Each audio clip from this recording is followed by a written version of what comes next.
I'm Kristen Kish, and I am the executive chef and partner at Arlo Gray in Austin, Texas, as well as cookbook author of Kristen Kish Cooking Recipes and Techniques. And I am your host for Make This Tonight. One of my saving meals, truly saving meals, was at a restaurant in Chicago. It was called Bijan's Bistro, and they have a rotisserie chicken salad.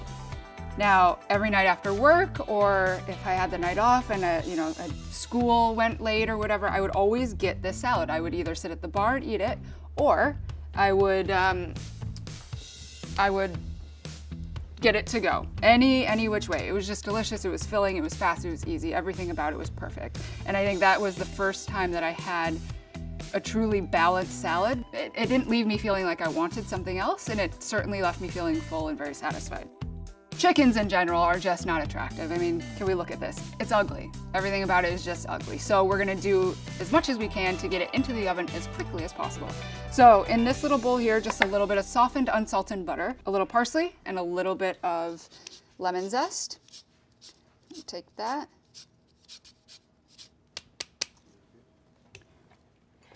We're gonna take some of the juice. We're gonna squeeze in a touch of that. Great. So we're gonna give this a quick mix. Now this salad, when I tell you, it was, I mean, six days a week sometimes. I think there were probably times where I had it more than once a day.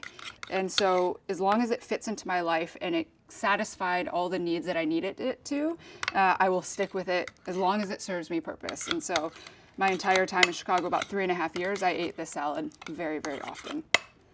Okay.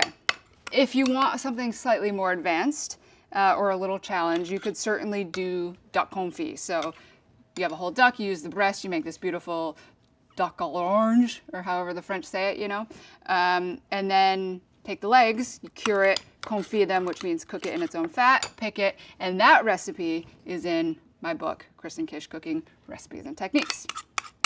Okay, so our butter is all ready to go. Next, we are going to take our chicken and stand them up. Okay, so a little bit of salt, some ground pepper, and then we're going to take herbs. So I have parsley stems. Whenever you're using parsley, I love fresh parsley torn on salads or just chopped up to finish the sauce, but always keep the stems because they have tons of flavor. And then we have a little fresh rosemary and some thyme. We're gonna take this entire bundle, we're gonna tuck them in. Great.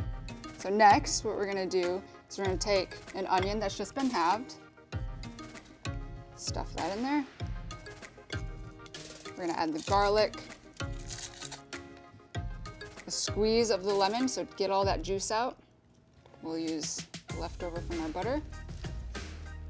And then we're gonna use the lemon as a stopper of all this other stuff. So once we tie up the legs, it kind of keeps all that moisture in, and it steams the inside of the cavity and really releases all the flavors and lets the aromatics perfume the chicken from the inside. Now, we're gonna add the butter.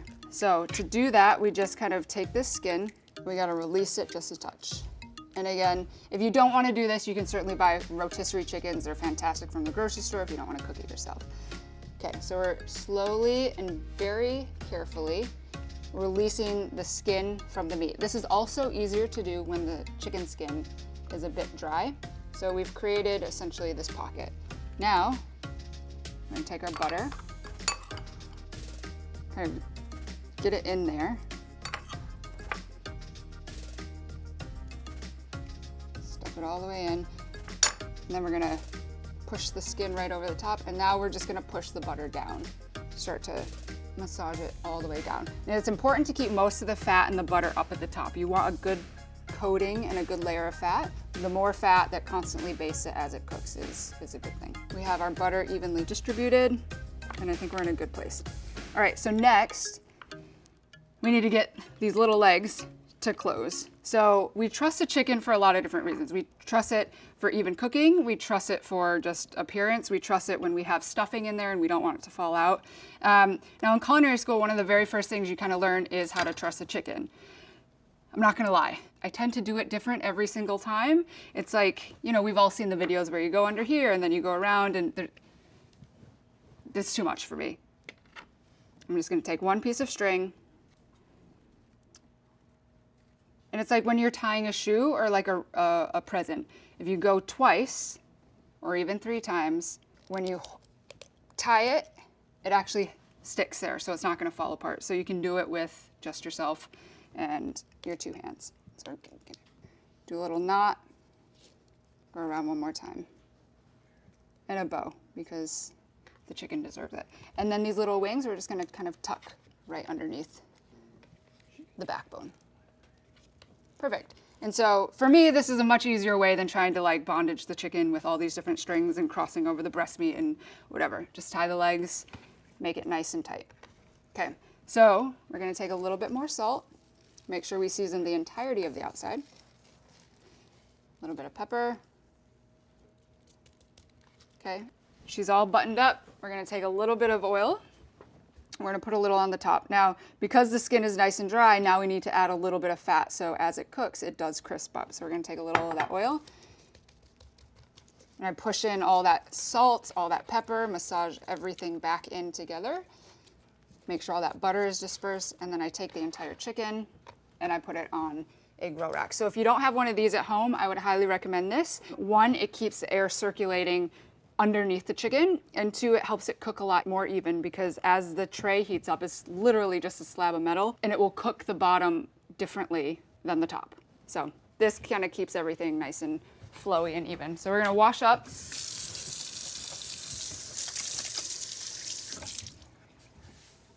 Perfect. So I think I've read a couple times that people wash their chickens. There's no need. I'm gonna tell you right now, there's absolutely no need to wash your chicken. Just pat it dry and let it air out. Because then you just get all the germs around your sink and it's just a disaster. So, what is this extra pan, you may ask? Well, I'm gonna tell you. We're gonna bring it over to the oven and we're gonna preheat the pan, our extra sheet tray, so it gets nice and hot. So when we go and throw the broccoli on, when we come back, it'll start to sizzle and sear immediately as soon as it hits that pan.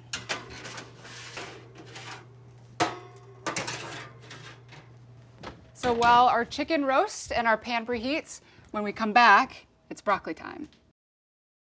All right, we are back revisiting one of my saving meals when I was in culinary school. So the roasted chicken salad with a little bit of inspiration from my mom peppered in. So a little charred broccoli with a warm vinaigrette.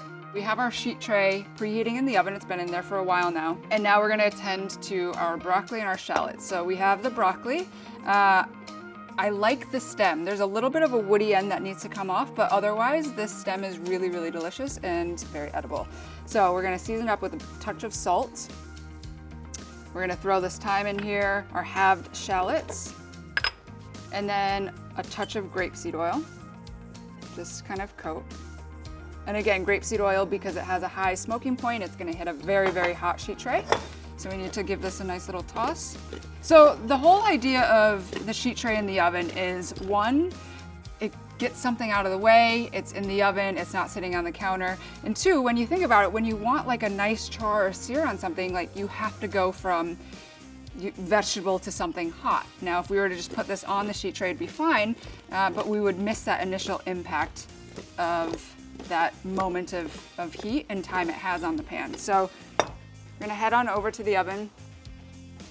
We're gonna grab our very hot sheet tray, so be careful. And there's our beautiful chicken roasting up. Okay, so we're gonna take our sheet tray. And then we're gonna take our broccoli. And a little sizzle is fantastic. So we're in a really great place there. So we're gonna put the broccoli onto one side, and we're gonna put our shallots on the other. I like to go face down. I think more surface area lends itself to more of a roasty side. And then we'll add the thyme right over the top. Then we're gonna take this, plop it right back in the oven. Great, so we're gonna take our hot tray with our broccoli and shallots, put it right back in the oven.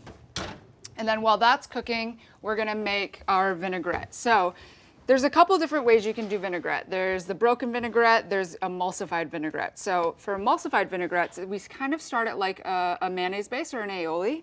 And we're gonna take 2 egg yolks. So emulsified vinaigrette is gonna lend this really, really nice creamy texture without having any dairy or cream in it. So we have our egg yolks. We're gonna add a good bit of mustard. I love mustard with vinaigrettes. I think it's a really nice complement. We have a little sherry vinegar. Sherry vinegar is probably one of my favorite vinegars. I use it as a seasoning, as salad dressings, as a finishing little bit to a bolognese or any kind of meat sauces. And then we're gonna add a pinch of salt, a little bit of salt. We're gonna add a touch of honey because I think any great vinaigrette is balanced and sweet and tangy. And then we're gonna throw on our lid and we're gonna turn on the blender. So I'm gonna start it on relatively high as we can get without it getting a little messy. And now we're gonna stream in oil. So I'm gonna use 2 different oils. I have grapeseed oil and olive oil. I'm using both because I want a little bit of the flavor of olive oil, but if we use all olive oil, it would be way too strong. So we're gonna start to stream it in very, very slowly. And you're gonna notice when it's finished, when it starts to thicken up, and then we'll give it a nice taste.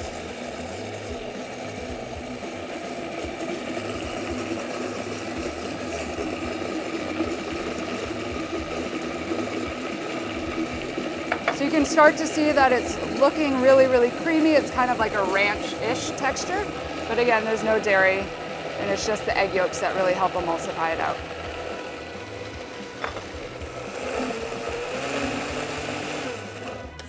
Great, so our vinaigrette is all ready to go. Just take a look at that texture. It's wonderfully creamy. It's gonna coat our hearty winter greens really nicely. So we'll set that down and then let's go grab our chicken out of the oven.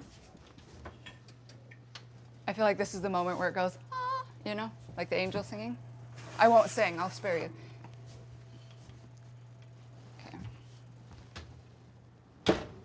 Great, so the chicken is absolutely beautiful. It's golden, it's brown, it smells amazing. So because this is gonna go in a salad, we don't wanna carve into it just yet. Also, all the juices need to redistribute, everything needs to rest. So we're gonna let it hang out for a little bit.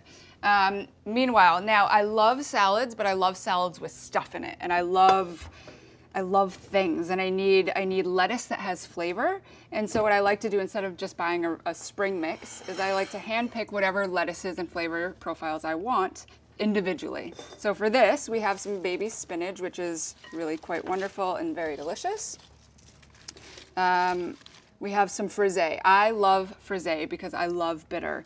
I know some people don't really enjoy frisee. I think it's an acquired taste, but I also believe that once you add this amazing vinaigrette that your mind's gonna be blown. You're gonna notice the complement of what a great vinaigrette and intentional lettuce does when they come together. So we'll add a little bit of frisee and then some watercress. I love watercress in any form. I love it cooked, I love it raw. It's tangy, it's got so much flavor, and I just feel like the 3 of these lettuces coming together are really gonna complement our amazing, beautiful roasted chicken. So once we come back, we're gonna carve into the chicken, we're gonna make a vinaigrette for our broccoli, and we're gonna see this meal come all together. So this chicken is just absolutely stunning, and I feel like you always have to taste a little piece, and the best part is what we call the Pope's nose. It's this little guy right there. It's absolutely delicious. So our broccoli and shallots are just about finished, looks like. So we'll take these out. Nice and caramelized, really roasty, really lovely. So as those sit here, we're gonna build the vinaigrette that we're gonna use on our broccoli. So this whole thing came from my mom's jarred 3-bean salad. So it was like this vinegary, but also very sugary kidney bean, wax beans, and green beans. We'd buy them most of the time at Costco, and it was at every family kind of picnic. It was a staple. She never made it from scratch, but she always had a jar of it ready to go in the fridge. So this is my version of that. So we're gonna take a good amount of oil and coat the bottom of the pan. So we wanna get that quite hot. We can add the garlic in now, and then you just have to watch out because we're gonna take this garlic all the way until it's just starting to turn brown before we add in the rest of our herbs. So it's a little bit of a timing game, but that's okay. So we'll take the little broccoli pieces. We're gonna put them in our mixing bowl here and get it all ready for our vinaigrette. So the best part about broccoli in this vinaigrette for me is in broccoli, these little florets are kind of like little vegetable sponges. So all of this flavor, and it's like sweet and sour and salty, it's gonna just soak right into the little florets of the broccoli, and it's really delicious, absolutely wonderful. One of my favorite vegetables is broccoli. Any which way, this way is probably at the top of my list. I'm gonna make sure this starts to fry up. So you can start to see it around the edges. We do have to keep it moving a little bit so you get an even cook. I think when we cook at home, a lot of times what I've learned through experience is that things never tasted that great because I didn't know how to balance flavors properly. Because when we eat something, we know the main flavor components, but the balance between sugar and salt and acid is really this fine game. So it's really important to learn that these are all important tools. Anyways, so this is all ready to go. I'm gonna add our oregano, our thyme, and to completely stop the cooking process. Did I mention it was a little dangerous? To stop the cooking process, we're gonna add vinegar. So we have apple cider vinegar, which has an inherent sweetness to it, which is really lovely to complement those herbs. And then we're gonna add our mustard and our sugar and a little bit of salt. And we'll mix this all together. So really, that's it. I'm gonna turn off the heat. This is a warm vinaigrette. And we're gonna take this immediately and just drizzle it right over our broccoli. Perfect. Any leftovers, save it for a piece of fish, another piece of chicken, leftover roasted chicken. It's really good on anything. Okay, so we have our broccoli. We'll take this and we'll plate it up on our platter here.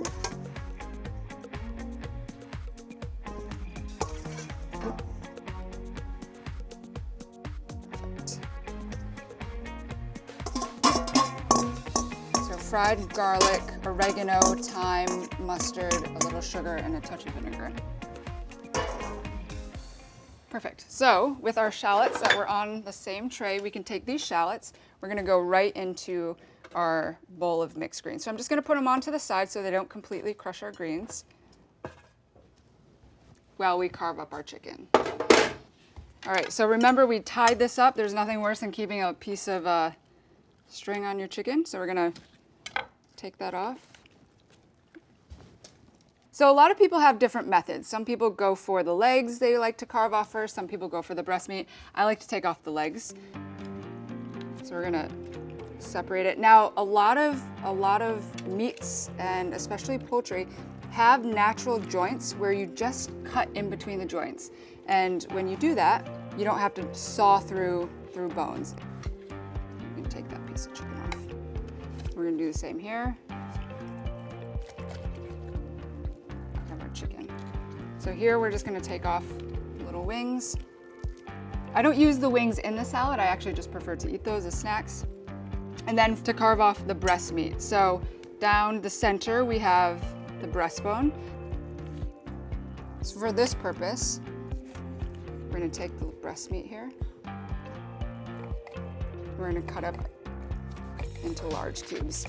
So I'm gonna take our breast meat, put it off to the side again. Until I add that vinaigrette, I'm not gonna put everything on top of the lettuce. And then we'll take a little bit of dark meat, again with the skin, and we can kind of pick it off the bone. Get a little mix in there. Perfect. So now we have Marcona almonds, which are Spanish almonds. So they're roasted in olive oil and they already have some sea salt on them. So you can buy them at the store just like this. You don't need to go and roast them even more. I prefer these, they're higher in fat. I find the flavor slightly more enjoyable.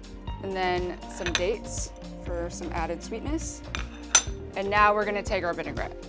And just take a little bit. And again, I'm gonna roll it around the sides and not go directly on top of the greens. And then we're gonna go in with our hands and gently toss it all together.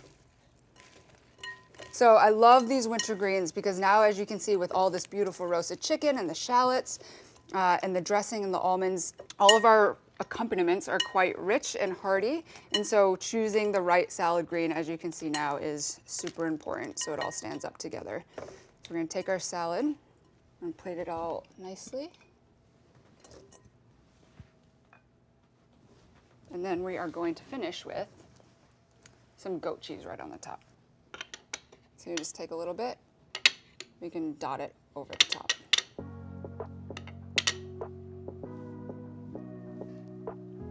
So we're gonna take all this stuff, get it out of the way. Fantastic. So we have our green salad with roasted chicken, shallots, Marcona almonds, dates, and goat cheese, going alongside our charred broccoli with fried garlic and oregano vinaigrette. So this, to me, perfect, easy weeknight meal for winter, summer, and any season in between. So now it's time to taste. Now let me tell you, when I was eating this salad nearly every day, I would eat all the lettuce and then I would scoop up all the stuff and mash it up with the goat cheese. I will spare you that sight and eat it like a normal human being.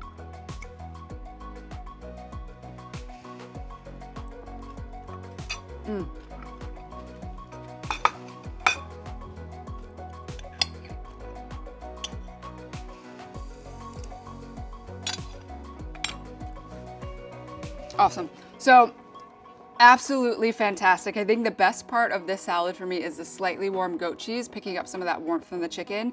And then the best part of the broccoli is the little crispy bits on the actual floret where all that vinegar soaks in. The textures, the flavors, the balance of all the different sweet and salty and tangy and crunchy is absolutely amazing. Any of these recipes you can find in the link below. So I hope you enjoy it and I hope it saves you as much as it saved me. So on that note, I'm out. Missed that.